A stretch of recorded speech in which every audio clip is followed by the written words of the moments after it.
Good morning everyone. Okay, तो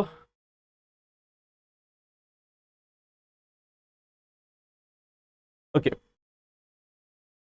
class चल रही है। एक बार आप रीलोड कर ले, क्लास चल रही है।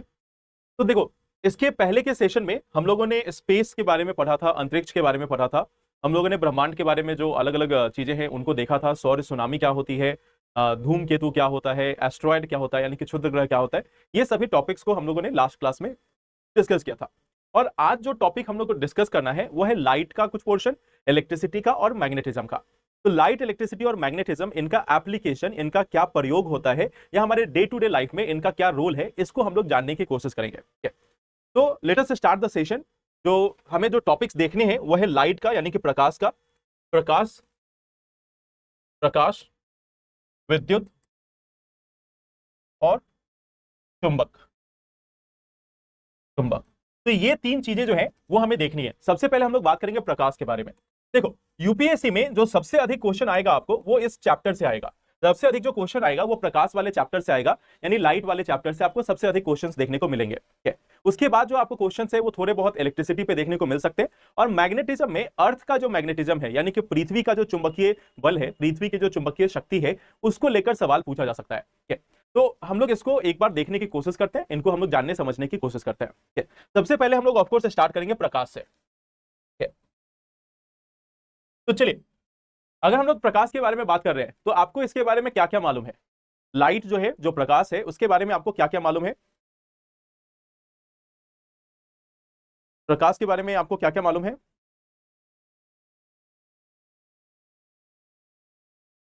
जनरल साइंस स्टैटिक सब्जेक्ट है तो वो हमेशा के लिए रेलेवेंट होगा। ए.के. यादव, वो हमेशा के लिए रहेगा। इसके अलावा देखो, आज लगभग 2 घंटे की क्लास है, उसके बाद 2 घंटे की एक केमिस्ट्री की सेशन है, तो 4 घंटे की क्लास बाकी है। ठीक है, आज 2 घंटे की क्लास है और फिर अगले वीक में किसी एक दिन 2 घंटे की क्लास होगी। Light is a form of energy. Light सीधी रेखा में गमन करती है, चलो ठीक है। लाइट एक ऊर्जा है, लाइट वेव होती है। ओके, आज 2 घंटे की क्लास है। प्रकाश से गुड्स दिखाई देता है, चलिए ये भी अच्छी बात है। ऊर्जा देने का काम करता है लाइट। लाइट से, लाइट खुद एक तरंग है, लाइट जो है वो तरंग के रूप में मूव करती है। एनर्जी फोटोन के रूप में आता है। ठीक है, तो मीन्स आप सभी ने कुछ बेसिक चीजें जो है वो लाइट को लेकर देखी है, लाइट को लेकर जानते हैं। ठीक है, जैसे हम अगर इसके बेसिक प्रॉपर्टी की बात करें तो हमें सुनने को हमेशा से मिला है कि जो प्रकाश है वो सीधी रेखा में, प्रकाश जो है वह जनरली सीधी रेखा में गमन करती है। सीधी रेखा में गमन करती है, सीधी रेखा में गमन करती है। ये सबसे पहली चीज है जो हम सभी को देखने को जानने को मिला है कि प्रकाश जो है वो सीधी रेखा में गमन करती है। तो ये चीज तो हमें सबको मालूम है, यह सीधी रेखा में गमन करती है। दूसरा, जैसे आप लोगों में से कई लोगों ने बोला कि लाइट जो है या प्रकाश जो है ऊर्जा का एक स्रोत है। दूसरा इंपॉर्टेंट पॉइंट क्या है कि प्रकाश जो है वह ऊर्जा का स्रोत है। प्रकाश जो है वह ऊर्जा का स्रोत है, ऊर्जा का स्रोत है। चलिए ये भी सही है। अब यहां पर दो चीजें आती हैं, जैसे आप लोगों में से कुछ लोगों ने बोला कि प्रकाश जो है एक तरंग है। प्रकाश जो है एक तरंग है। प्रकाश जो है, प्रकाश एक तरंग है। प्रकाश एक तरंग है। और आप ही में से कुछ लोगों ने यह भी बोला कि प्रकाश जो है वह फोटोन से बनी हुई है। प्रकाश जो है वह फोटोन से बनी हुई है, या प्रकाश में फोटोन होता है। प्रकाश फोटोन से, फोटोन से बनी होती है, बनी होती है। प्रकाश फोटोन से बनी होती है। अब ये जो फोटोन है इसको एक पदार्थ के रूप में देखा जाता है, या यहां पे बोला जाता है कि प्रकाश जो है, प्रकाश जो है, प्रकाश जो है, प्रकाश कण की तरह आचरण रखती है।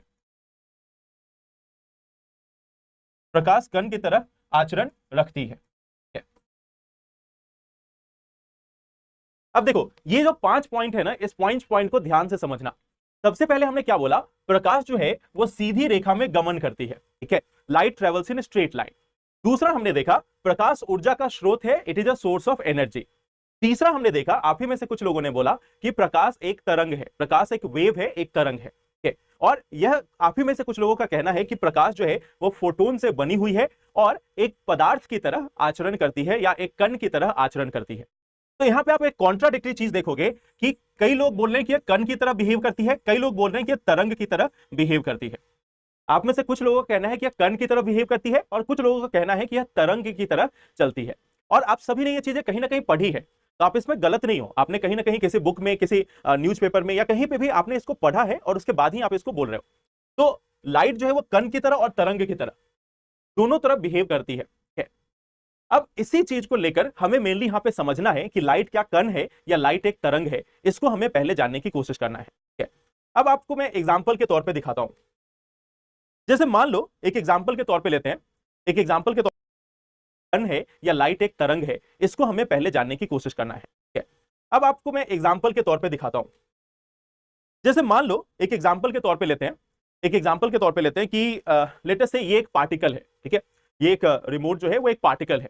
अगर इस पार्टिकल को हम कहीं पे थ्रो करते हैं, कहीं पर हम फेंकते हैं, मान लो कि कोई एक होल से इसको पास करना है, मान लेते हैं कि कोई दरवाजे के पास या कोई खिड़की से अगर आप इसको बाहर की तरफ फेंक रहे हो, चाहे वो जो छिद्र है वह काफी चौड़ा हो या काफी एक तरीके से संकीर्ण हो, जब भी यह पार्टिकल पास करेगा तो एक ही रूप में पास करेगा। ऐसा तो नहीं कि ये बाद में जाकर दो अलग अलग हिस्सों में विभाजित हो जाएगा या दो अलग अलग दिशाओं में चला जाएगा। यह जो पार्टिकल है, मान लीजिए जैसे आप सभी ने क्रिकेट खेला होगा या बॉल खेला होगा या कुछ भी खेला होगा, बैडमिंटन खेला होगा, तो आप सभी ने जब किसी भी बॉल को थ्रो किया है तो हमेशा एक रास्ते से जाती है, और चाहे वो कितने भी पतले रास्ते से जाए, चाहे वो कितने भी कॉर्नर से मुड़ कर जाए, वह कभी भी आपको लाइट ऐसा नहीं दिखेगा कि, या सॉरी, कभी भी आपका जो पदार्थ है या जो बॉल है वो ऐसा नहीं दिखेगा कि दो हिस्सों में बट गया और फिर अलग अलग दिशा में चला गया। वो तब होगा जब वो टूट जाएगा। वो बॉल जो है वो, अब आपको मैं एग्जांपल के तौर पे दिखाता हूं। जैसे मान लो एक एग्जांपल के तौर पे लेते हैं, एक एग्जांपल के तौर पे लेते हैं कि लेट अस से ये एक पार्टिकल है, ठीक है, ये एक रिमोट जो है वो एक पार्टिकल है। अगर इस पार्टिकल को हम कहीं पे थ्रो करते हैं, कहीं पर हम फेंकते हैं, मान लो कि कोई एक होल से इसको पास करना है, मान लेते हैं कि कोई दरवाजे के पास या कोई खिड़की से अगर आप इसको बाहर की तरफ फेंक रहे हो, चाहे वो जो छिद्र है वह अलग अलग दिशाओं में चला जाएगा। यह जो पार्टिकल है, मान लीजिए जैसे आप सभी ने क्रिकेट, चाहे वो कितने भी कॉर्नर से मुड़ कर जाए, वह कभी भी आपको लाइट ऐसा नहीं दिखेगा कि, या सॉरी, कभी बॉल के दो बॉल बन जाएंगे और फिर दोनों अलग अलग दिशाओं में चला जाएगा। यह हमेशा एक ही बॉल होगा। और जैसे आपने थ्रो किया, मान लो जैसे उदाहरण के तौर पे लो कि यहां पे आपके पास एक बॉल है, इस बॉल को आपने इस दिशा में फोर्स लगाया, बॉल यहां से पास करेगा और हमेशा एक ही दिशा में जाता जाएगा। बॉल जो है वो एक ही डायरेक्शन में जाएगा। कभी ऐसा नहीं होगा कि बॉल जो है दो हिस्सों में बट गया, एक बॉल ऊपर की तरफ इधर चला गया, दूसरा बॉल इधर चला गया। ये आपने कभी नहीं देखा होगा, इसमें तो कोई डाउट नहीं होना चाहिए। एक बॉल को आप थ्रो कर रहे हो तो बॉल हमेशा एक ही डायरेक्शन में सीधा ही जाएगा, ये कभी भी भटकेगा नहीं, ठीक है। तो ये हमें मालूम चलता है कि पदार्थ जो है वो ऐसे ही चलता है, पदार्थ हमेशा सीधा लाइन में चलेगा या कहीं मुड़ के दो हिस्सों में विभाजित नहीं होगा, या ऐसा नहीं होगा कि हाँ एक बॉल का एक हिस्सा इधर चला गया, दूसरा हिस्सा इधर चला गया। तो ये चीज हमें बॉल में देखने को नहीं मिलेगी।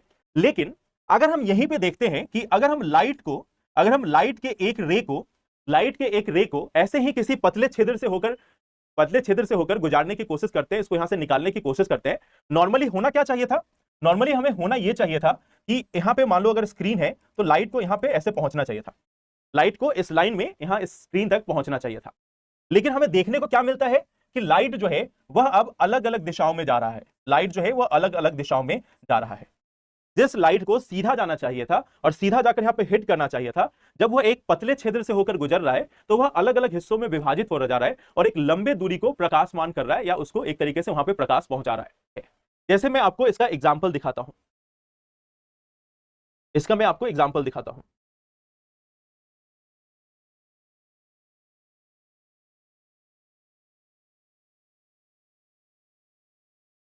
जैसे कि ये देखो, यहां पे लाइट की रे चलना स्टार्ट हुई, लाइट की रे को सीधा जाना चाहिए था, यहां से लाइट की रे को ऐसे ऐसे सीधा आगे बढ़ना चाहिए था। लेकिन हमने क्या देखा, लाइट जो है वो एक्सपैंड कर गया। अब इसकी साइड जो है, एक साइड के बाद जाने के बाद इस तरीके से यह फैल चुका है, तो लाइट में हमें क्या प्रॉपर्टी देखने को मिलती है कि जब भी वह ऐसे किसी रास्ते से होकर, किसी पतले छिद्र से होकर पास कर रहा है तो स्ट्रेट लाइन में नहीं मूव करता, बल्कि यहां पे यह एक तरीके से फैल जाता है या बेंड हो जाता है, कॉर्नर पे मुड़ जाता है। लाइट जो है इस सभी डायरेक्शंस में मूव कर रहा है। तो इससे हमें मालूम चला कि लाइट जो है वो पार्टिकल तो नहीं है, क्योंकि पार्टिकल में तो हम देखते हैं कि अगर आपने बॉल को थ्रो किया या किसी भी चीज को थ्रो किया तो वो हमेशा एक दिशा में ही जाएगी, वो ऐसा नहीं कि बॉल जो है वो एक्सपैंड हो जाएगा, यहाँ पतले कॉर्नर से आप इसको पास करो, बॉल जो है वो बहुत ज्यादा फूल कर बड़ा हो गया और फिर पूरे एरिया में चला गया। आपको किसी भी पदार्थ में ऐसा देखने को नहीं मिलेगा। लेकिन हम यहां पर क्या देख रहे हैं कि लाइट के केस में हमें ऐसा देखने को मिल रहा है कि लाइट जो है वो एक्सपैंड कर रहा है, बेंड कर रहा है, मुड़ रहा है। तो इस फेनोमेना को बोला गया डिफ्रैक्शन, और इसीलिए बोला गया कि लाइट जो है वह एक तरंग है। अब देखो, इसको आपको याद नहीं रखना है, ये जो है वो क्लास 12th लेवल का है, आपको याद नहीं रखना है। मैं बस एक्सपेरिमेंट आपको बता रहा हूं, इस एक्सपेरिमेंट के माध्यम से यह बोला गया कि लाइट जो है एक तरंग है। ये आपको याद नहीं करना है, ये आपके एग्जाम के हिसाब से इंपॉर्टेंट नहीं है, ये बस आपको समझाने के लिए कि लाइट को तरंग क्यों बोलते हैं। आपको बस इतना याद रखना है कि लाइट जो है वो तरंग की तरह काम करती है। तो यहाँ पे इस एग्जाम्पल के थ्रू, इस एक्सपेरिमेंट के थ्रू यह बोला गया कि लाइट जो है तरंग की तरह काम करती है। दूसरा एक और एग्जाम्पल दिया गया इंटरफेरेंस का, कि लाइट जो है वह एक दूसरे को इंटरफेयर करके उसकी इंटेंसिटी को बढ़ाने का काम या घटाने का काम कर सकती है। यानी कि एक दूसरे के परस्पर मेल से लाइट की या तो ब्राइटनेस जो है वो बढ़ जाएगी या घट जाएगी। और ऐसा एक एक्सपेरिमेंट है जिसको इंटरफेरेंस ऑफ लाइट बोलते हैं। और इंटरफेरेंस ऑफ लाइट में हमें अल्टरनेट डार्क और ब्राइट पैटर्न देखने को मिलता है। ये कुछ यहाँ पर आपको दिख रहा होगा कि पीला कलर का है, फिर ब्लैक है, पीला है, ब्लैक है, पीला है, ब्लैक है। तो ऐसा ही एक और एक्सपेरिमेंट था इंटरफेरेंस ऑफ लाइट, और इसमें भी बोला गया कि लाइट जो है एक तरंग है, लाइट जो है वो एक तरंग के रूप में कार्य करती है। तो 2-3 एक्सपेरिमेंट ऐसे ऐसे किए गए, और स्टार्टिंग से बोला गया कि लाइट जो है वो एक तरंग है। स्टार्टिंग से हमेशा यह बोला गया कि लाइट जो है वो एक तरंग की तरह ही काम करती है, और इसको लेकर अलग अलग एक्सपेरिमेंट किए गए, जैसे एक यंग डबल स्लिट एक्सपेरिमेंट था और बाकी एक्सपेरिमेंट थे। सब में यही बोला गया, फाइनल कंक्लूजन, कि लाइट एक तरंग है।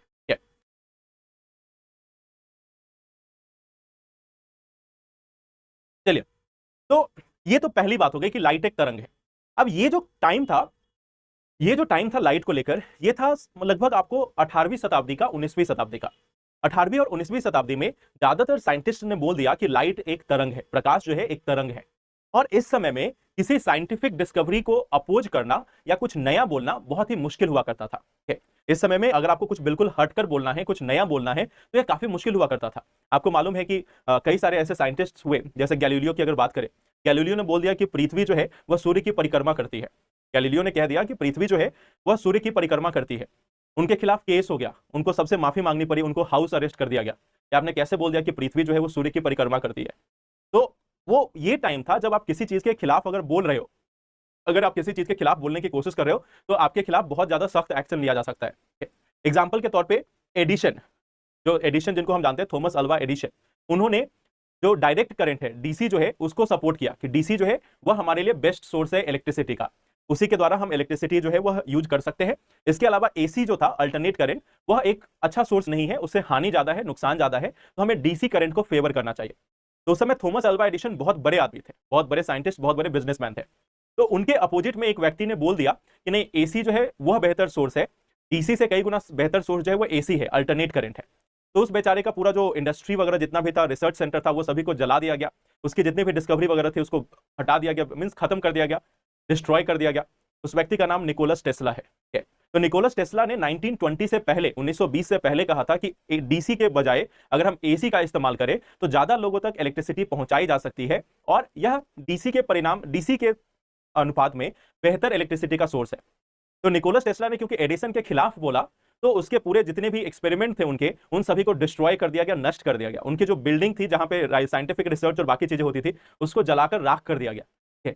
तो आप ये समझ सकते हो कि 18th 19th सेंचुरी में किसी चीज के खिलाफ बोलना कितना मुश्किल हुआ करता था।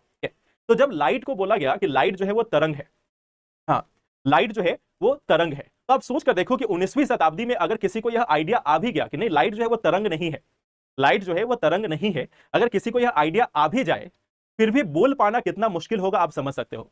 तो लाइट एक तरंग नहीं बल्कि एक पार्टिकल की तरह, यानी कि कण की तरह आचरण रखती है। यह बात 1830 से कही जा रही थी। अलग अलग साइंटिस्ट ने 1830 से ही इस बात को कहना स्टार्ट किया था कि लाइट जो है एक पार्टिकल की तरह है। उनके एक्सपेरिमेंट का ये रिजल्ट था कि लाइट पार्टिकल की तरह है, बट वो खुलकर लिखते नहीं थे कि हाँ, लाइट जो है वो पार्टिकल की तरह है। क्यों? क्योंकि उनको मालूम था कि आप उन बड़े बड़े लोगों के खिलाफ बोलोगे जिन्होंने बोल रखा है कि लाइट जो है एक तरंग है, और तरंग और कण दोनों आपस में नहीं मिलते। हमने पढ़ा है ब्रह्मांड के बारे में, क्या देखा कि ब्रह्मांड में ऊर्जा होती है, ब्रह्मांड में पदार्थ होता है, ब्रह्मांड में पदार्थ और ऊर्जा होती है। एक तरीके से लाइट को बोल दिया गया कि लाइट एक ऊर्जा है, एक तरंग है, तो हम इसको पदार्थ के रूप में नहीं बोल सकते। ये उस समय की धारणा थी कि हम इसको पदार्थ के रूप में नहीं बोल सकते, अगर आप बोलोगे तो इसके कॉन्सिक्वेंसेज होंगे, परिणाम होंगे। तो एक लंबे समय तक 1800 से लेकर 1900 तक कई एक्सपेरिमेंट्स में आया, बट ओपनली बोला नहीं गया। फिर फाइनली 1890s के आसपास और फाइनली जब आइंस्टाइन ने 1905 में डेफिनेटली बोला कि लाइट जो है वह सिर्फ तरंग नहीं हो सकती, लाइट एक पार्टिकल भी है, लाइट एक कण भी है। लाइट जो है वो सिर्फ एक तरंग नहीं हो सकती, लाइट पार्टिकल भी है, लाइट एक पदार्थ भी है। और इसके लिए उन्होंने फोटो इलेक्ट्रिक इफेक्ट एक एक्सपेरिमेंट किया जिसका नाम था फोटो इलेक्ट्रिक इफेक्ट। एक एक्सपेरिमेंट किया जिसका नाम था photo electric effect. Photo electric effect, photo electric प्रभाव, जिसको हम फोटो इलेक्ट्रिक प्रभाव बोलते हैं या फोटो इलेक्ट्रिक इफेक्ट बोलते हैं। तो फोटो इलेक्ट्रिक इफेक्ट जो है यह एक एक्सपेरिमेंट किया गया। इस एक्सपेरिमेंट को आप एक सिंपल भाषा में ऐसे समझ सकते हो, आप इसको एक सिंपल भाषा में समझने की कोशिश करना कि मान लो आपके पास एक चट्टान है, एक रॉक है, आपके पास एक चट्टान है। अब आपके घर में दो बच्चे हैं, ठीक है, एक बच्चा जिसकी उम्र है 4 साल, एक बच्चा है जिसकी उम्र है 4 साल, और दूसरा बच्चा है जिसकी उम्र मान लेते हैं कि 20 साल है। मान लेते हैं आप ही में से कोई हो और आपके घर में कोई एक छोटा बच्चा हो सकता है आपका कजिन हो, आपका भतीजा हो, या कोई भी हो, ठीक है। तो एक छोटा बच्चा है 4 साल का और आप हैं 20 साल के। अब इस छोटे बच्चे को आप एक हथौड़ी दे दो, एक हथौड़ी दे दो और बोलो कि इस चट्टान को तोड़े। अब छोटा बच्चा उस पर अपनी शक्ति के अनुसार उस चट्टान पे उस हथौड़ी से वार करेगा, उस हथौड़ी से मारता रहेगा। अब वो छोटा बच्चा चाहे 10 बार मार ले, 100 बार मार ले, 150 बार मार ले, 200 बार मार ले, उस चट्टान के टूटने की संभावना ना के बराबर है। वह चट्टान टूट जाए उसकी संभावना ना के बराबर है। मींस इसके बच्चे के अंदर में जो एनर्जी है वह एनर्जी इस चट्टान को तोड़ने के लिए काफी नहीं है, वह एनर्जी इस चट्टान को तोड़ने के लिए काफी नहीं है। बच्चा जितनी मेहनत करेगा, बच्चा जितना इसमें मोमेंटम डालेगा, इसमें जितना वेग डालेगा, जितना मोमेंटम डालेगा, वह काफी नहीं है चट्टान को तोड़ने के लिए। लेकिन वही रॉक आपको दे दिया जाए, वही चट्टान आपको दे दिया जाए और आपके हाथ में एक हथौड़ी दे दी जाए कि चलो अब तुम इसको तोड़कर दिखाओ कि तुम बच्चे से ज्यादा शक्तिशाली हो या नहीं। तो आप अपनी पूरी ऊर्जा से, पूरे मोमेंटम से उस पत्थर पर एक तरीके से हथौड़ी से मारोगे और वह हथौड़ी से यह चट्टान टूट सकता है। तो अब इसका मतलब क्या हुआ, वह बच्चे ने 100 बार मारा और आपने एक बार मारा, एक ही बार में टूट गया। बच्चा 100 बार मारा फिर भी नहीं टूटा। क्यों? क्योंकि इसके द्वारा जो मोमेंटम इंपार्ट हो रही थी, इसके द्वारा जो वेग उस पर लग रहा था, जो फोर्स लग रहा था, जो बल लग रहा था, वह काफी नहीं था। आपके द्वारा जो फोर्स लगाया गया, आपके द्वारा जो बल लगाया गया, वो काफी था। तो आइंस्टाइन ने बोला कि जो लाइट है, लाइट जो है वो अलग अलग एनर्जी पैकेट से बनी हुई है और उस एनर्जी पैकेट को उस समय उन्होंने नाम दिया क्वांटा। उस समय उन्होंने उसका नाम दिया क्वांटा और बोला यह जो क्वांटा है इसका कुछ मास होगा, इसका कुछ वेलोसिटी होगा और उस मास और वेलोसिटी के अनुसार इसके अंदर मोमेंटम होगा। जिसका मोमेंटम अधिक होगा वह उसको ब्रेक करने में सक्षम होगा, जिसका मोमेंटम अधिक नहीं होगा वह ब्रेक करने में सक्षम नहीं होगा। कि मान लो यहां पे हमने रेड लाइट लगाया, रेड लाइट से यह ब्रेक नहीं हो रहा था, यहां पे हमने एक लाल रंग की जो प्रकाश थी उससे इस पर एक अटैक किया, किसी मेटल सरफेस पे अटैक किया, यहां से इलेक्ट्रॉन्स नहीं निकले। हमने एक लाल रंग का प्रकाश लिया, लाल कलर का, लाल रंग का एक प्रकाश की किरण से इस मेटल सरफेस पे अटैक किया, तो यहां से इलेक्ट्रॉन जो है वो बाहर नहीं निकल पाया। क्यों? क्योंकि इसके अंदर जो एनर्जी थी वो कम थी। हमने दूसरा किरण लिया, may be suppose yellow colour का, अब येलो में क्योंकि ज्यादा एनर्जी है तो इसके द्वारा अब यहां पर चेंज हो जाएगा। लाल कलर की हम ब्राइटनेस को कितना भी बढ़ा दे, इसकी हम ब्राइटनेस को कितना भी बढ़ा दे, इससे फर्क नहीं पड़ेगा। इसकी इंटेंसिटी को हम कितना भी बढ़ा दे उससे फर्क नहीं पड़ेगा। जैसे अगर ये छोटा बच्चा है, ये अगर 100 बार भी उस पत्थर पे मार रहा है तो फर्क नहीं पड़ेगा। लेकिन अगर एक बड़ा बच्चा, एक यंग जो पर्सन होगा, या मान लो एक ओल्डर जो पर्सन होगा, एक अडल्ट जो पर्सन होगा, वह उस पर एक ही हथौड़ी मारेगा तो वह टूट जाएगा। तो अब यहाँ पे जो आइंस्टाइन है उन्होंने क्या बोला कि हर एक जो लाइट वेव है वह किसी ना किसी मास से बना हुआ है, किसी ना किसी क्वांटा से बना हुआ है। अगर उसकी मोमेंटम ज्यादा है तो इलेक्ट्रॉन निकलेगा, अगर मोमेंटम ज्यादा नहीं है, मोमेंटम कम है तो इलेक्ट्रॉन नहीं निकलेगा।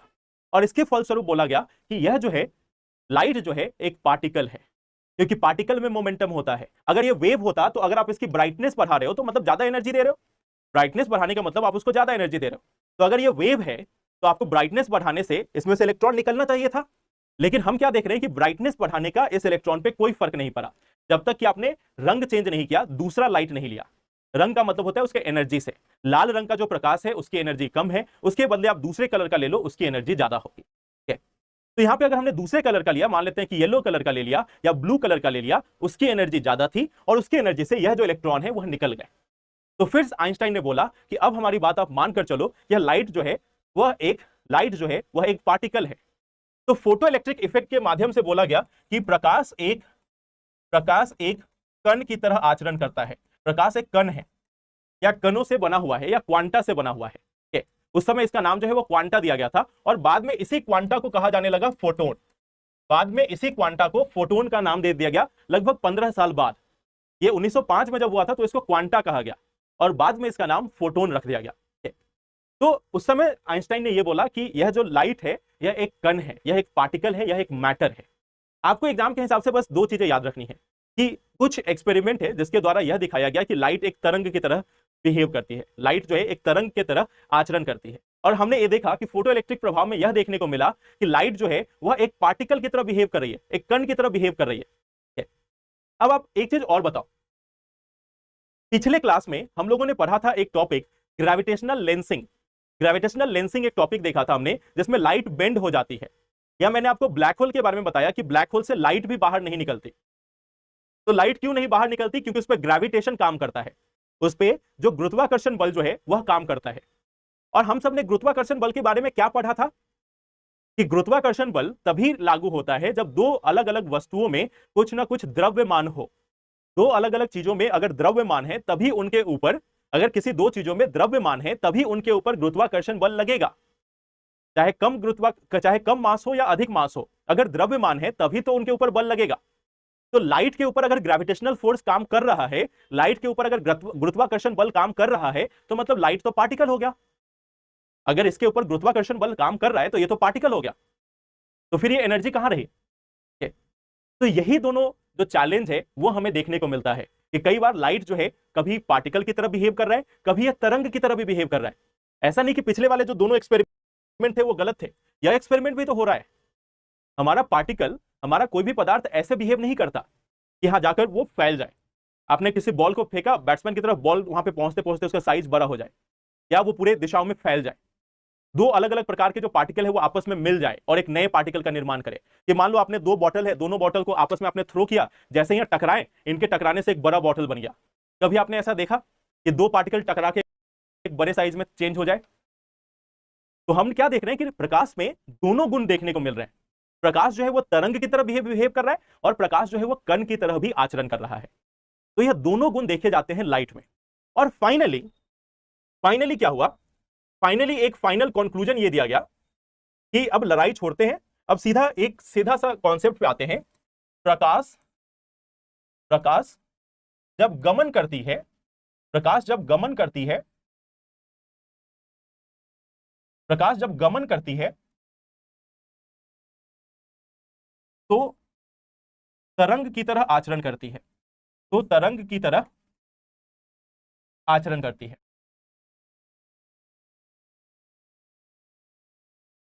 आचरण करती है। और प्रकाश जब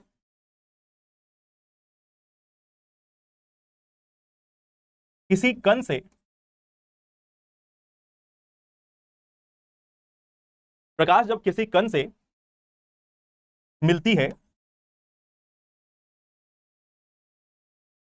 तो कण की तरह आचरण करती है।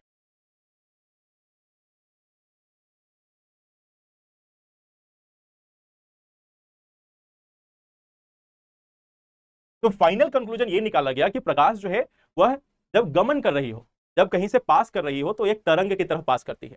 और प्रकाश जब मान लेते हैं कि किसी पार्टिकल से, किसी कण से इंटरेक्ट कर रही हो, किसी से दूसरे पार्टिकल से उसका सामना हो रहा हो, तो उस समय में वह एक कण के रूप में आचरण करती है। और इसी को लाइट की, यानी कि प्रकाश की कण तरंग द्वंद्व जो है उसके रूप में जाना जाता है। कण तरंग, कण तरंग, कण तरंग द्वंद्व, कण तरंग द्वंद्व के रूप में इसको जाना जाता है। आई होप ये क्लियर है। हाँ, ये सारी चीजें नोट्स में भी है, उसके लिए परेशान ना हो, सभी चीजें नोट्स में भी होगी। ड्यूअल नेचर ऑफ लाइट, बिल्कुल। गमन का मतलब चलना या मूव करना। चलिए अब हम आते हैं इसके आगे। अब प्रकाश के बारे में हमने ये चीज तो देख लिया, अब प्रकाश की बाकी चीजों के बारे में हम लोग जानने की कोशिश करते हैं। जैसे एक होता है प्रकाश का परावर्तन, परावर्तन, एक होता है प्रकाश का अपवर्तन। एक होता है प्रकाश का परावर्तन, एक होता है अपवर्तन। ठीक है, एक होता है वर्ण विक्षेपण,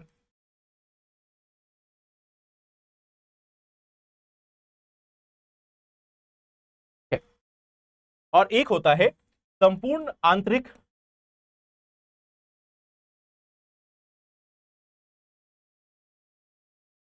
परावर्तन। तो इन सभी चीजों को क्या है, कैसा है, इसको एक बार हम लोग जानने की कोशिश करते हैं। लाइट के अलग अलग प्रॉपर्टीज है, उनको एक बार हम लोग समझने की कोशिश करते हैं। सबसे पहले जो प्रॉपर्टी है जिसको हम बोलते हैं लाइट की परावर्तन या रिफ्लेक्शन, इसी को हम लोग इंग्लिश में रिफ्लेक्शन कहते हैं।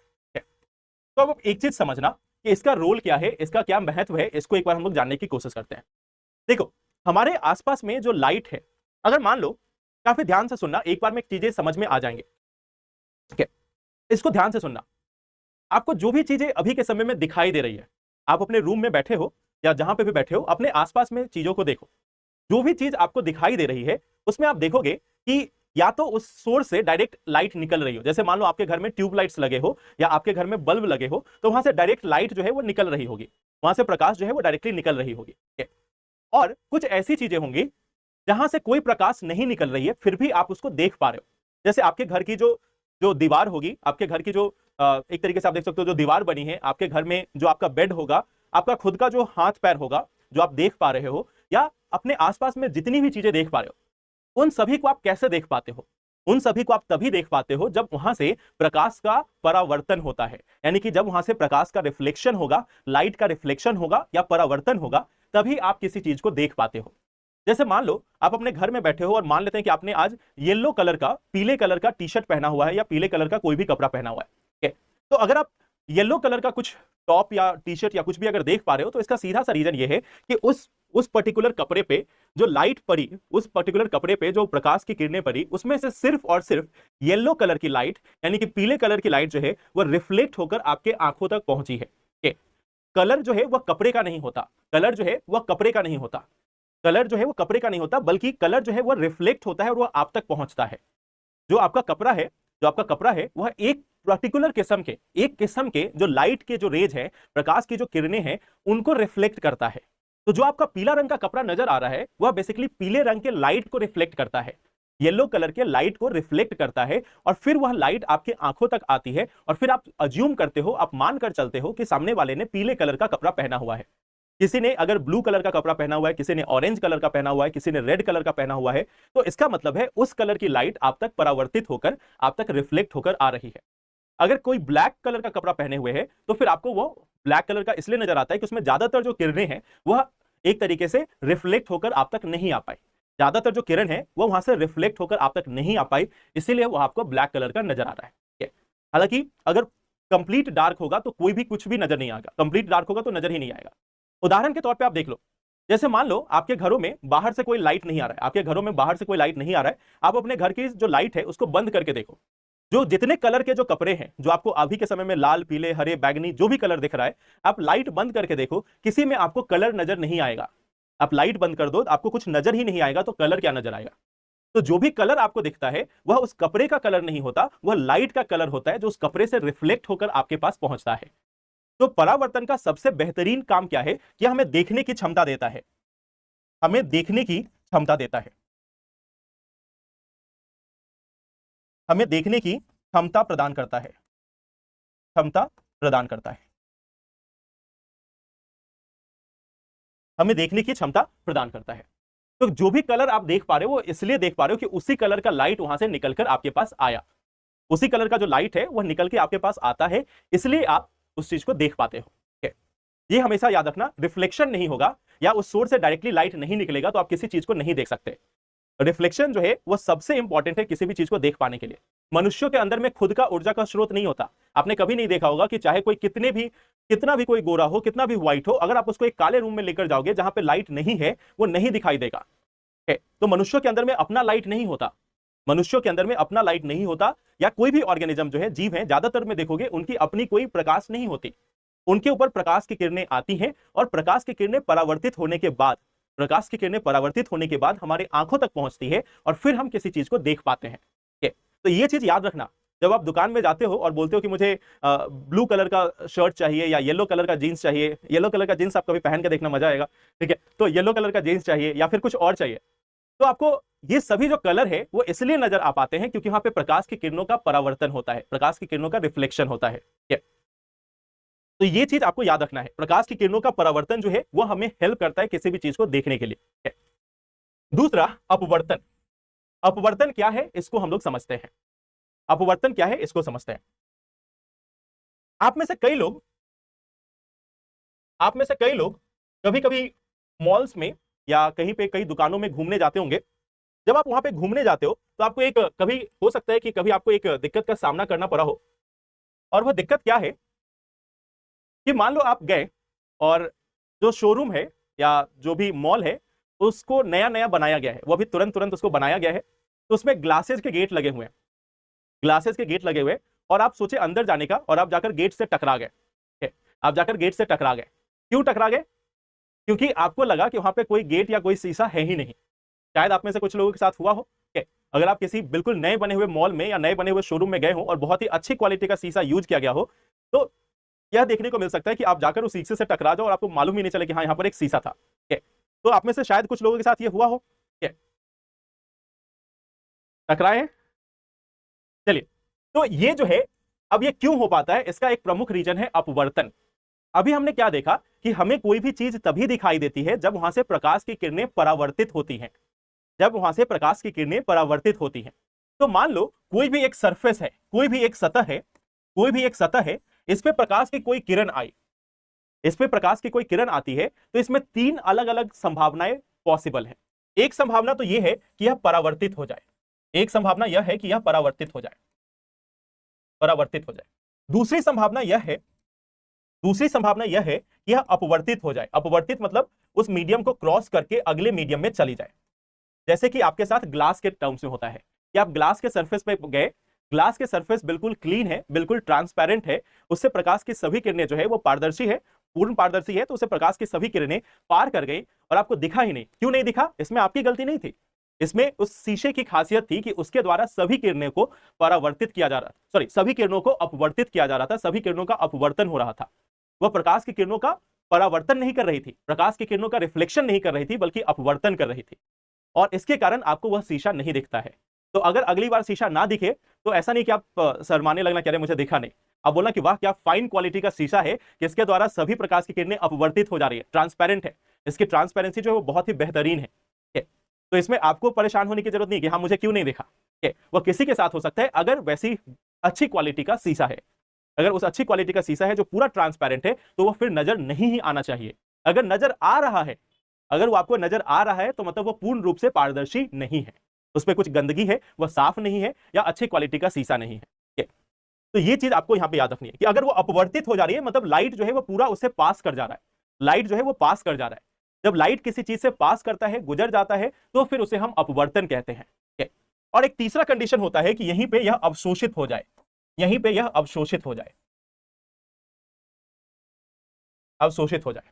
जैसे मान लो आपने एक चीज और देखा होगा कि गर्मी का दिन है, आप जाकर उस शीशे को टच करके देखो, अगर वो आपको दिखाई दे रहा है मतलब कुछ ना कुछ उससे परावर्तित हो रही है, उसके आर पार दिखाई दे रहा है तो मतलब कुछ ना कुछ अपवर्तन भी हो रहा है।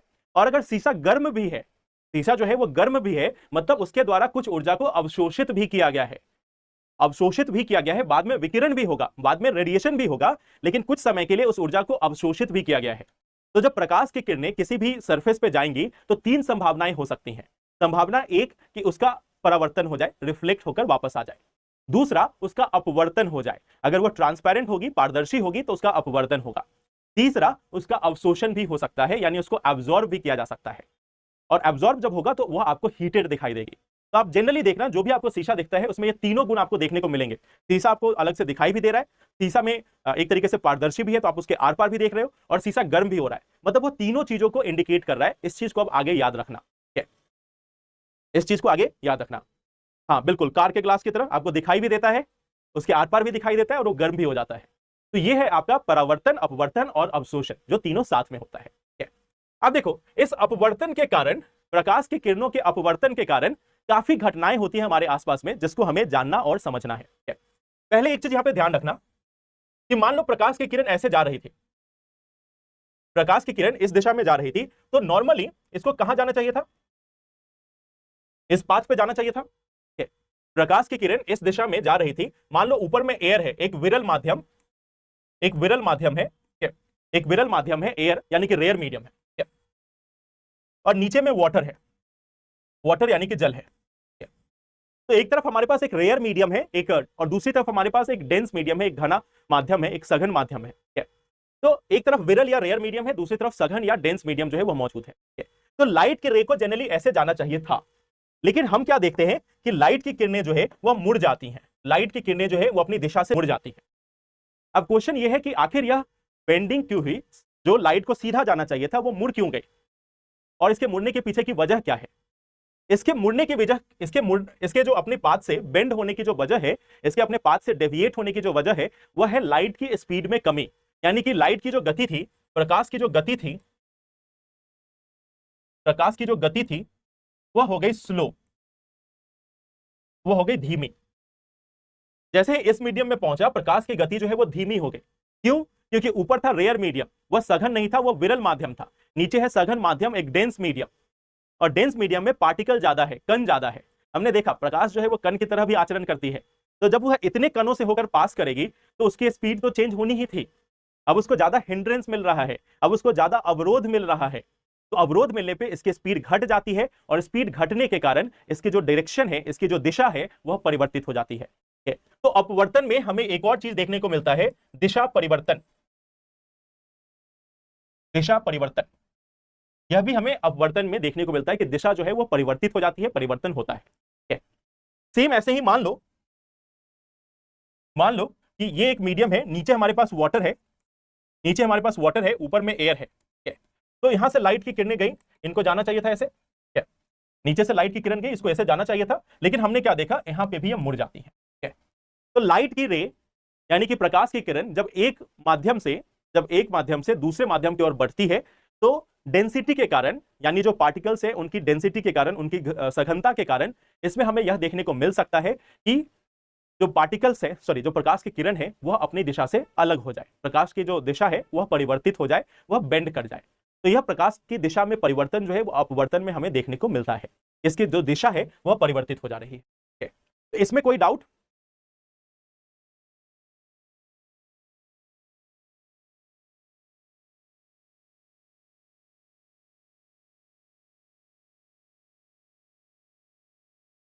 सर इसमें घटाओ,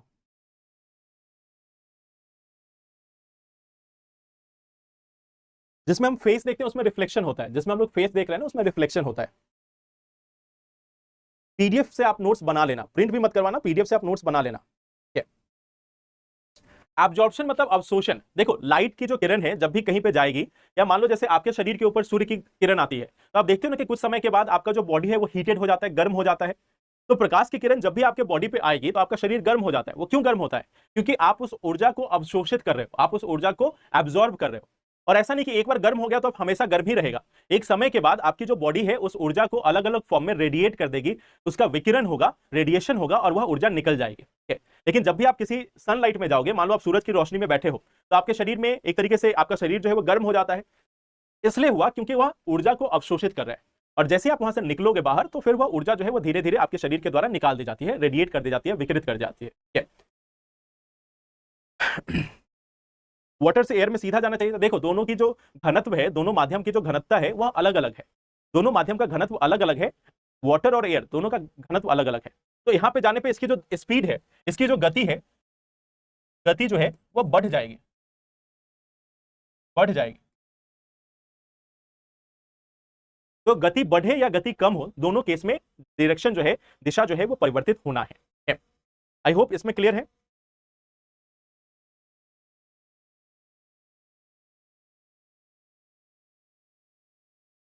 ठीक है,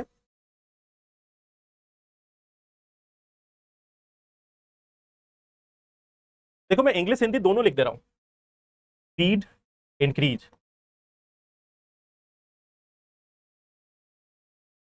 चलिए अब यहां से इससे हम लोग एक चीज को समझने की कोशिश करते हैं, इसके एप्लीकेशन क्या है, या इसका हमारे डे टू डे लाइफ में, हमारी दिनचर्या में इसका क्या महत्व है, इसको एक बार जानने की कोशिश करते हैं। सबसे पहले आपने एक चीज सुना होगा twinkling of stars, twinkling of stars यानी कि तारों का टिमटिमाना, तारों का टिमटिमाना। अब देखो ये ट्विंकलिंग ऑफ स्टार्स या तारों का टिमटिमाना क्या है, इसको एक बार हम लोग समझने की कोशिश करते हैं। अगर आप ध्यान दोगे एक बार में समझ में आ जाएगा। तो जितने भी लोग चैट में हैं, देखो आप सभी ने क्लास 10th तक वैसे भी इसमें काफी चीजों को ध्यान नहीं दिया है। अगर आप अभी साइंस पढ़ रहे हो तो मीन्स अब आपके लिए लास्ट टाइम है कि आप साइंस पढ़ रहे हो और उसके अनुसार आपको फिर एग्जाम में क्वेश्चंस आते हैं। तो जो लोग भी चैट में बाकी इधर उधर की बातें कर रहे हैं कि कौन किसके घर जा रहा है, कौन क्या कर रहा है, कौन क्या नहीं खा रहा है, थोड़ी देर रुक जाए। ठीक है, अब आते हैं हम लोग ट्विंकलिंग ऑफ स्टार्स पे।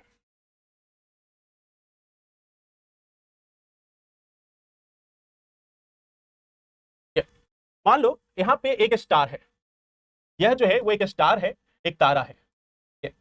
एक स्टार या एक तारा जो है वो यहां पे मौजूद है और यहां पे हमारा एटमॉस्फेयर है। ये जो है वो हमारा ये हमारा वातावरण है, एटमॉस्फेयर है, ये हमारा एटमॉस्फेयर है। अब देखो, अब जनरली क्या होना चाहिए था, होना यह चाहिए था कि यहां से प्रकाश की किरणें सीधा इस मनुष्य के अंदर में आती, यह जो स्टार है उससे इस प्रकाश की किरण को सीधा आना चाहिए था और इस मनुष्य के, यह जो बंदा यहां पे खड़ा है उसके आंखों तक पहुंचना चाहिए था।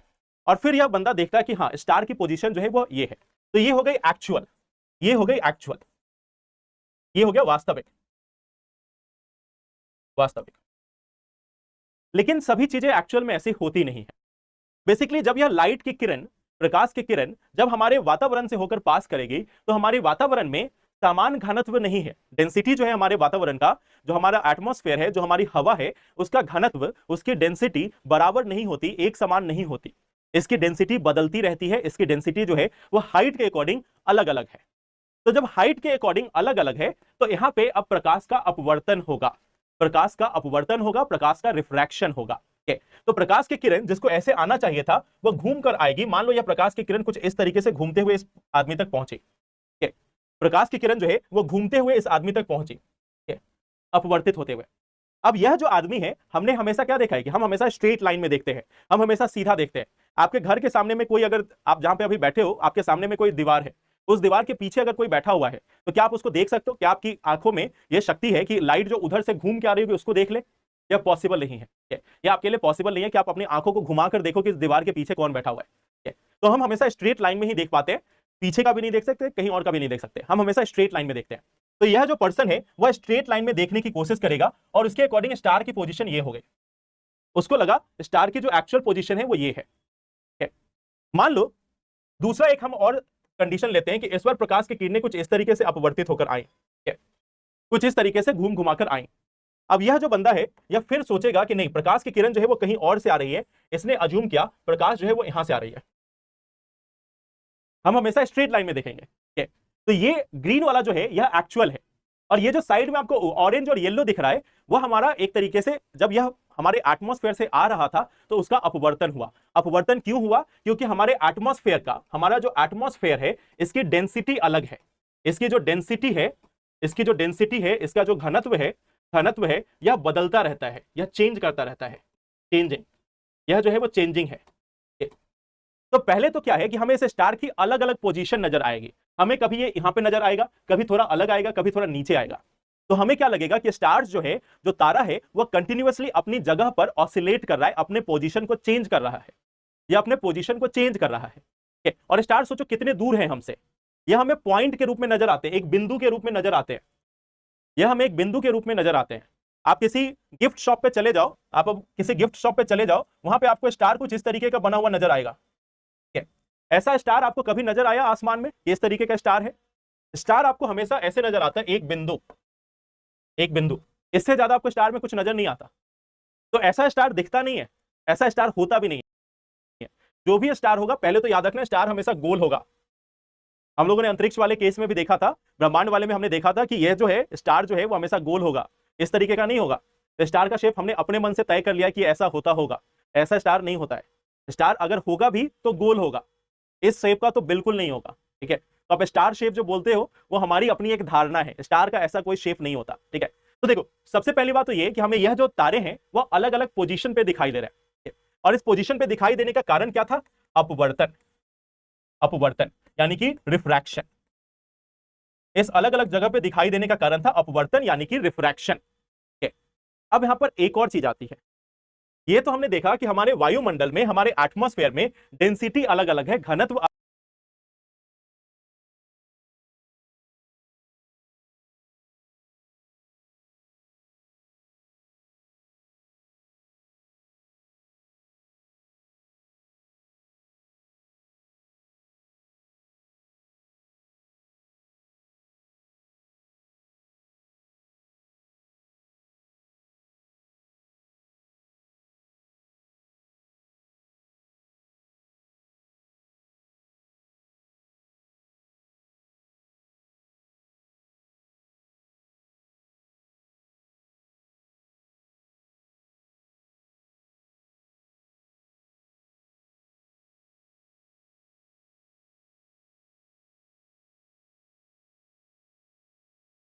अलग अलग है। इसके कारण हमें अलग अलग पोजीशन देखने को मिल रहा है। एक और दिक्कत है, इसी एटमॉस्फेयर में हमारे पास हवाएं चलती हैं, हवाएं चलेंगी, यानी कि विंड्स जो हैं वह भी चलेंगे। विंड्स चलेंगे, हवा की भी अपनी गति होगी, और हवाओं के कारण आप यह सोच कर देखो, क्या हवा के कारण हमारे एटमॉस्फेयर की, हमारे वायुमंडल की, हमारे वातावरण की, क्या उसकी जो डेंसिटी है, उसका जो घनत्व है, क्या वह लगातार बदलता रहेगा या नहीं? उस डेंसिटी के कारण क्या वह लगातार बदलता रहेगा या नहीं बदलता रहेगा? तो ये जैसे ही यहां पे विंड चलेगी, हवाएं चलेगी, कभी इस डायरेक्शन में कभी अपोजिट डायरेक्शन में, तो इसके कारण डेंसिटी लगातार बदलती रहेगी, लगातार बदलती रहेगी। पहले तो ऊपर से नीचे में ऐसे ही डेंसिटी का चेंज है, ऊपर से नीचे में डेंसिटी का चेंज तो ऐसे ही है, और साथ में हमें यह भी देखने को मिला कि कभी ज्यादा घनत्व होगा, कभी कम घनत्व होगा। तो इन सभी के कारण प्रकाश अलग अलग एंगल पे अपवर्तित होता है।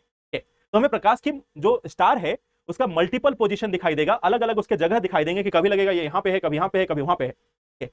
दूसरी एक और चीज, अब आते हैं टिमटिमाने की बात को लेकर। टिमटिमाना या ट्विंकलिंग, ये क्यों होता है इसको समझते हैं। अब आप एक चीज समझो कि कभी कभी क्या होगा, प्रकाश की जितनी भी किरणें थी इस स्टार से, यह जो तारा है इससे जितनी भी किरण थी वह सभी इस आदमी तक पहुंच गई। जब यह सभी किरणें इस आदमी तक पहुंचेगी तो इसको ब्राइटनेस अधिक दिखेगी। जब सभी किरणें आ गई तो इसको ब्राइटनेस जो है वह अधिक दिखेगी, ब्राइटनेस हाई होगा अगर सारी किरणें आ गई तो। लेकिन डेंसिटी चेंज होती रह रही है, और हो सकता है कि कुछ किरणें जो है वह नीचे चली जाए, इस तक पहुंचे ही नहीं, कुछ किरणें इसके बाहर चली जाए, पहुंचे ही नहीं। तो किरण जो है हर बार इस व्यक्ति तक पहुंच पाए, इस तारे से जो प्रकाश की किरण निकल रही है वो हर बार इसी व्यक्ति तक पहुंचे, इसकी कोई गारंटी तो नहीं है कि हाँ सारी किरण जो इस तारे से निकल रही है उस व्यक्ति तक आए। हवा के कारण यह जो है वो कंटिन्यूअसली चेंज करता रहेगा। हवा के कारण, वायु के कारण, हवा की अपनी गति के कारण यह कंटिन्यूअसली चेंज करता रहेगा। कभी ब्राइट दिखेगा, कभी डिम दिखेगा, यानी कि कभी हमें बहुत ही तीव्र दिखेगी, जो लाइट की जो इंटेंसिटी है, जो तीव्रता है वो काफी अधिक होगी, कभी हमें बहुत ही अधिक चमकीला दिखाई देगा। यही तारा कभी हमें बहुत अधिक चमकीला दिखाई देगा, चमकीला दिखाई देगा, और कभी लगेगा कि तारा जो है वो डिम हो गया, उसमें से प्रकाश नहीं आ रही है, धुंधला दिखाई देगा। तो अब देखो, कब एक सेकंड के लिए आपको तारा चमकीला दिखाई दे रहा है, एक सेकंड के लिए धुंधला दिखाई दे रहा है, कभी इधर दिखाई दे रहा है, कभी उधर दिखाई दे रहा है, इसकी पोजीशन चेंज हो रही है। तो ये जो प्रक्रिया होती है इसी को हम बोलते हैं तारों का टिमटिमाना, ट्विंकलिंग ऑफ स्टार्स। यह जो है इसकी ब्राइटनेस कम अधिक हो रही है, इसकी ब्राइटनेस जो है वो कम ज्यादा हो रही है, इसी को हम तारों का टिमटिमाना या ट्विंकलिंग ऑफ स्टार्स बोलते हैं। और क्यों होता है, इसका कारण है प्रकाश का अपवर्तन। प्रकाश का अपवर्तन क्यों होता है? दो कारण है। पहला, हमारा जो एटमॉस्फेयर है, हमारा जो वातावरण है, उसकी जो घनत्व है वह एक समान नहीं है, वह पहले ही एक समान नहीं है, तो अलग अलग दिशाओं से अपवर्तित होकर प्रकाश की किरणें हम तक पहुंचेंगी। दूसरा फैक्टर क्या है? दूसरा फैक्टर है इसी एटमॉस्फेयर में वायु भी है, हवा भी है, और जब यह हवा चलेंगी तो यह घनत्व और अधिक चेंज होगा, डेंसिटी और अधिक चेंज होगा, और जब यह चेंज होगा तो कभी ज्यादा ब्राइटनेस, कभी डिमनेस, यानी कभी चमकीला नजर आएगा, कभी धुंधला नजर आएगा, और इसी के कारण हमें तारे टिमटिमाते हुए नजर आते हैं। आई होप ये क्लियर है आपको।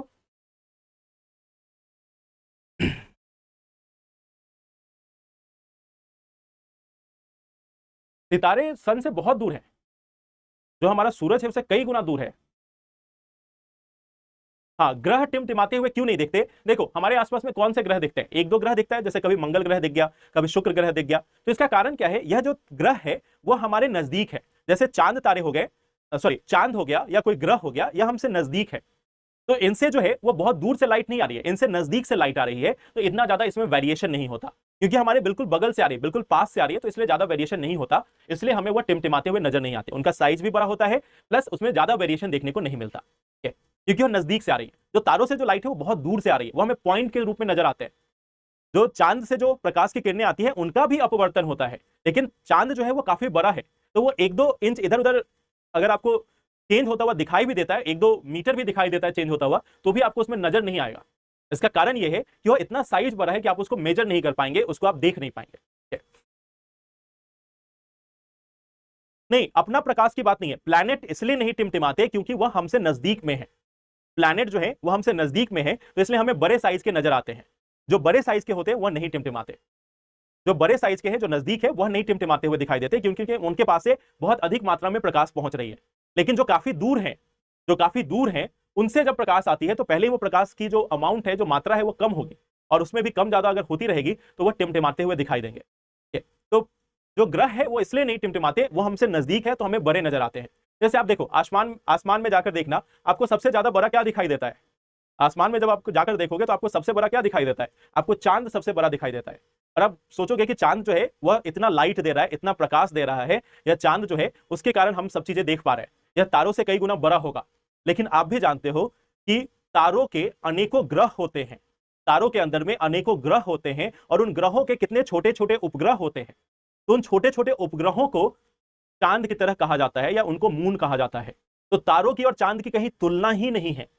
जैसे आप उदाहरण के तौर पे देख लो, पृथ्वी से लगभग 1/6 साइज है आपका मून का, 1/6 हिस्सा है पृथ्वी का मून। और पृथ्वी एक छोटा ग्रह है, पृथ्वी बहुत बड़ा ग्रह नहीं है। अगर आप सूर्य की तुलना में देखोगे तो 100 गुना से भी छोटा है, और पृथ्वी से भी 6 गुना से अधिक छोटा आपका चांद है। तो आप सोच कर देखो कि तारों का साइज क्या होगा। तो तारे जो है वो काफी बड़े हैं, लेकिन वो हमसे बहुत दूर है, बहुत दूर है। इसलिए आई होप क्लियर है।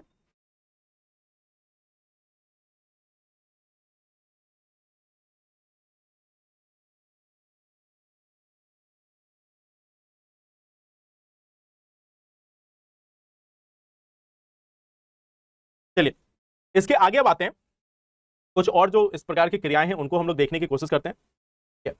एक है एडवांस सनराइज और अर्ली सनसेट। एक है एडवांस सनराइज और अर्ली सनसेट।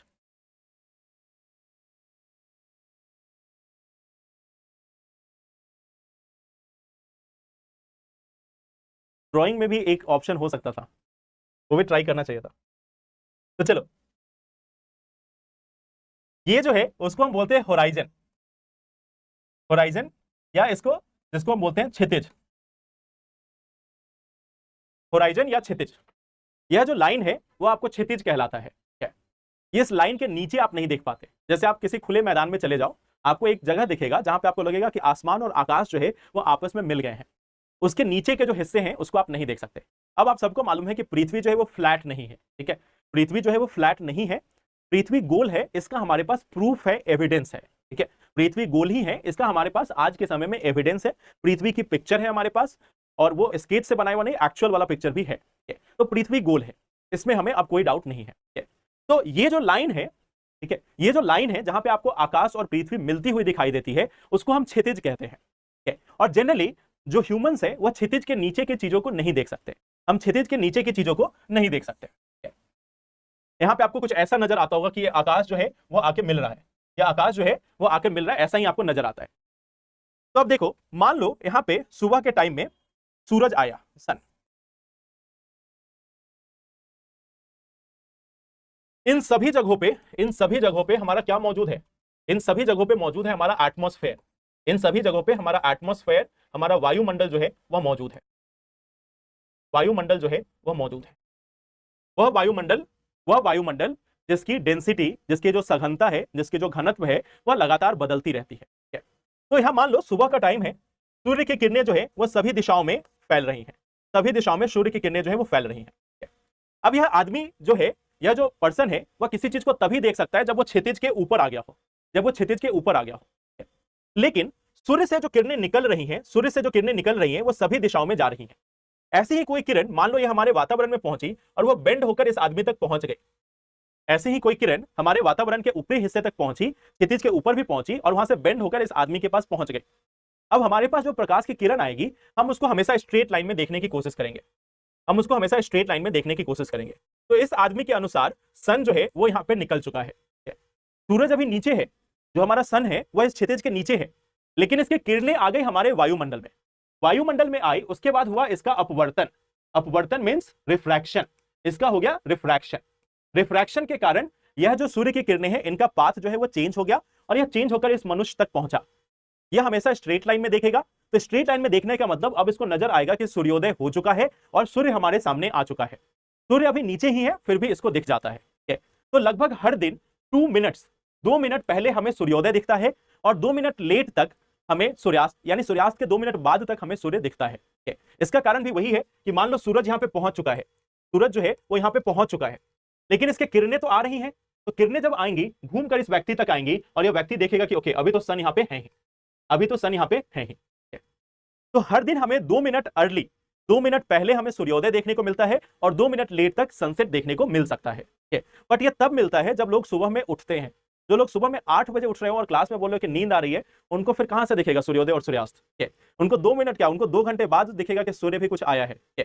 तो 2 मिनट पहले सूर्योदय देखने के लिए आपको सुबह सुबह उठना पड़ता है। तो 2 मिनट पहले सूर्योदय हमें देखने को मिलता है। इसका कारण है प्रकाश का अपवर्तन। प्रकाश की किरणें जब हमारे एटमॉस्फेयर में आती हैं, जब हमारे वायुमंडल में आती हैं, तो वह अपवर्तित हो जाती हैं, वह बेंड हो जाती हैं। और बेंड होने के बाद हम हमेशा उसे स्ट्रेट लाइन में देखते हैं। जब हम उसे स्ट्रेट लाइन में देखते हैं तो हमें नजर आएगा कि वह क्षितिज से ऊपर है। और इसी को हम एडवांस सनराइज, यानी कि एक तरीके से आप बोल सकते हो कि हमें सूर्योदय से 2 मिनट पहले ही एक्चुअल सूर्य जो है वो दिख गया।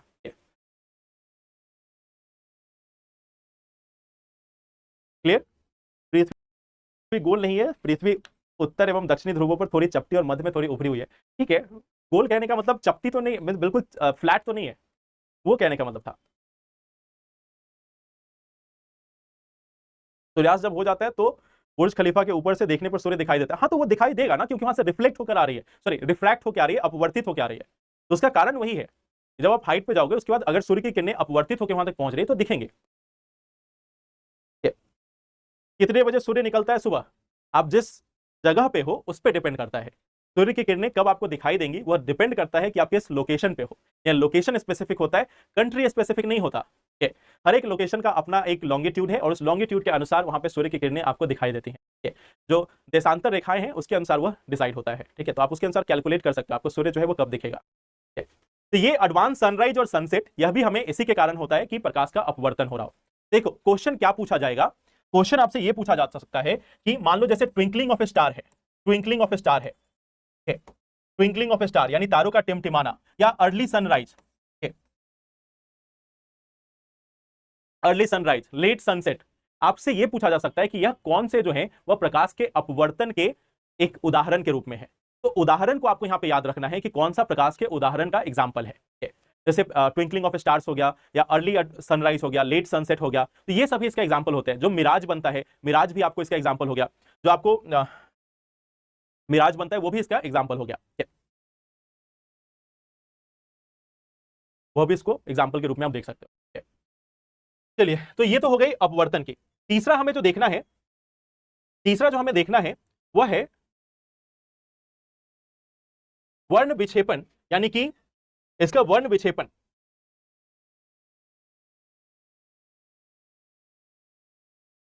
वर्ण विक्षेपण,